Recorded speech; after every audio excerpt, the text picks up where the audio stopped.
这是一个在美国眼皮子底下的社会主义国家，这是一个让美国 CIA 丢尽脸面的国家元首古巴和费德尔·卡斯特罗。让我们看看古巴是怎么在美国的围追堵截下活下来的。如果喜欢本视频的话，求观众老爷们点一个小小的赞。这就开始我们本期视频。1492年哥伦布发现古巴岛，1898年美西战争的胜利者美国占领了古巴，1902年美国扶植古巴成立古巴共和国，之后美国一直把握着古巴的经济命脉。古巴的领导人也是狂热的亲美分子，美国自己都不怎么会想到古巴会把自己赶出去。1934年，古巴军人富尔亨西奥·巴蒂斯塔在美国的帮助下发动政变，建立了古巴军政府，实施封建买办式的军事独裁统治。1952年，巴蒂斯塔再次发动政变，成为古巴的总统。1959年，卡斯特罗领导革命党推翻巴蒂斯塔政权。美国方面觉得这不是什么大事儿，他们感觉卡斯特罗还是和古巴前几任领导人一样，任由美国在古巴肆意妄为。但是这个叫做卡斯特罗的男人就是要将美国从古巴赶出去。卡斯特罗对穷苦的人民的帮助并非来自家族遗传，而是从出生的时候带出来的。卡斯特罗第一个反对的就是他父亲，他出生于一个富有的庄园主家庭，在13岁时就因为父亲虐待雇农，组织工人罢工反抗自己的父亲。之后卡斯特罗阅读了大量的英雄传记书籍，更加坚定了自己的方向。在1947年，卡斯特罗加入了古巴人民党，在1950年取得法学博士后，专门为古巴的贫苦百姓服务。1953年7月26号，卡斯特罗因为起义失败被捕入狱。上面我们说的巴蒂斯塔第二次政变的时候，为了笼络人心，巴蒂斯塔是释放了一大批政治犯，卡斯特罗和他没被杀害的战友们就在其中。巴蒂斯塔万万没想到是自己断了自己的路。原本卡斯特罗也不想招惹美国，他只是想把古巴的命运掌握在古巴人自己手里。无奈美国在古巴经济根深蒂固，想要古巴掌握自己的命运，就只能把美国赶出去。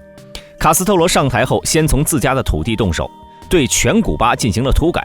美国公司联合果品在古巴拥有大块的土地，卡斯特罗二话不说就把联合果品给干了。联合果品在拉美地区拥有大片的土地，进行水果和蔬菜的生产和运输。因为美国的国威和贫穷的拉美，联合果品轻而易举地取得了大块的土地，利润是十分的巨大。联合果品被古巴一打，美国就觉得这卡斯特罗有些不识时务，随即下手制裁古巴，禁止向古巴出口石油，禁止进口古巴蔗糖。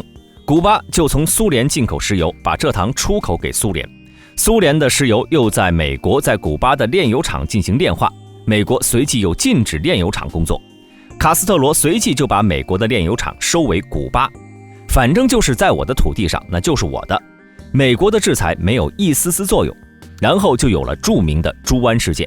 美国中情局的传统异能，让你自己人打自己人。从1960年开始，美国中情局就开始各地召集古巴流亡分子。1961年，这个训练完毕的古巴旅准备行动，这个人就只有一个任务，就是在古巴武力抢占一个机场，让在迈阿密的古巴流亡政府在飞向古巴后向美国发电求救。是不是听着有些奇怪？占个机场，流亡政府向美国求救，就能推翻卡斯特罗？古巴在卡斯特罗改革后，一些中上阶层和前政府流亡海外，美国在古巴本地就没了情报来源。虽然经过几次渗透，但是都是不尽人意，所以美国的大部分情报都是从古巴的流亡者口中得知的。他们说卡斯特罗在古巴不得民心，只要政府回去就揭竿而起，推翻卡斯特罗。中情局的人又添油加醋地将这些情报上报给刚当上总统不久的肯尼迪，肯尼迪就同意了中情局的计划，让招募的古巴流亡者和古巴老百姓里应外合，再以新政府的名义向美国求援，美国就能干涉这件事了，就能推翻卡斯特罗了。他们选择的登陆点猪湾，据美国的情报说，那里人烟稀少，而且到1960年都有反政府武装行动，应该不会有太大问题。到了1961年，中情局的古巴旅训练完毕，他们自己说，古巴旅个个都是一当十的真汉子，对付古巴的3万军队应该还能坚持一段时间的。其实这个古巴旅不过1000人，其中当过兵的不过100多人，其他都是流亡者当中的商人、学生什么的，在古巴能不能撑下来真是不知道。但是他们的保密工作做的是真的烂。美国的报纸隔三差五就和卡斯特罗说，我们要来了。古巴旅的士兵在酒吧的时候也是大肆谈论行动的事情，用我们的话说就是特别能吹。在登陆行动开始前，美国借给古巴旅几架飞机，让他们去摧毁古巴空军。他们在摧毁古巴空军几架飞机后，就回到了在迈阿密的基地吹牛。于是在行动准备开始的时候，美国将飞机涂上了古巴的标记，以此来造成古巴反政府起义的假象。结果美国派去的5架飞机全部被击落了。1961年4月17号，古巴旅在美国中情局官员的领导下突袭古巴。在登陆之前，中情局觉得有必要让全世界知道这个伟大的时刻，于是找了家电台广告公司宣传此事件，让全世界都知道了这件事情。唯独登陆的人因为没调对电台频率，对这件事情一无所知，还以为他们这次是秘密行动。在美国军舰的掩护下，他们在古巴中部的拉斯维利亚斯省南部登陆，在占领了长滩和吉隆滩后，向北继续前进，而古巴军队已经在那里等候多时了。时年34岁的卡斯特罗在吉隆滩的一个炼糖厂内坐镇指挥，两军展开激战。在天亮后，他们口中被消灭的古巴空军出动了，将给古巴旅送补给的船只炸毁，古巴旅逐渐失去了抵抗的实力。次日，卡斯特罗下令全线追击，不能放跑一个人。在登陆行动3天后，古巴旅行动失败，1000多人被俘。古巴对被俘的流亡人员进行了公开的审判，因为他们其中已经和美国脱不开关系。古巴政府以他们为人质，和美国换了很多的药品和食品。美国方面中情局上层都不愿意为这件事情背锅，最后还是总统肯尼迪站出来接下了这个锅。此后，中情局对卡斯特罗进行了很多次的暗杀。他们知道卡斯特罗喜欢游泳，就往卡斯特罗的泳衣里面下毒；卡斯特罗喜欢抽雪茄，他们就从雪茄下手。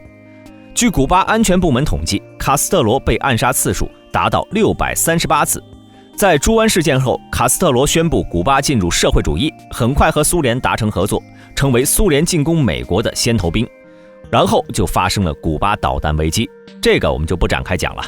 美苏两方都愿意让步，才让这次危机解除。苏联继续对古巴进行各种援助，古巴人民也在这种援助下，在美国的眼皮子底下，小日子过得是飞起啊！有什么事情都有苏联去摆平。而在苏联解体后，古巴的好日子也到了头。苏联解体同一年，卡斯特罗在全国进行大改革，同时将旅游业定为今后发展的支柱产业。在1994年，古巴在美国的围追堵截下，经济再次有了正增长。如今的古巴在医疗和国民教育方面都十分完善，每14个人中就有1个人是大学毕业，并且享受着免费医疗。虽然国民生活比美国有很大的差距，但是人均寿命比美国要高。那么大家对古巴有什么看法呢？欢迎在下面的评论区留言。好了，今天的视频就到这里，想了解更多记得点个关注，下期视频我们不见不散。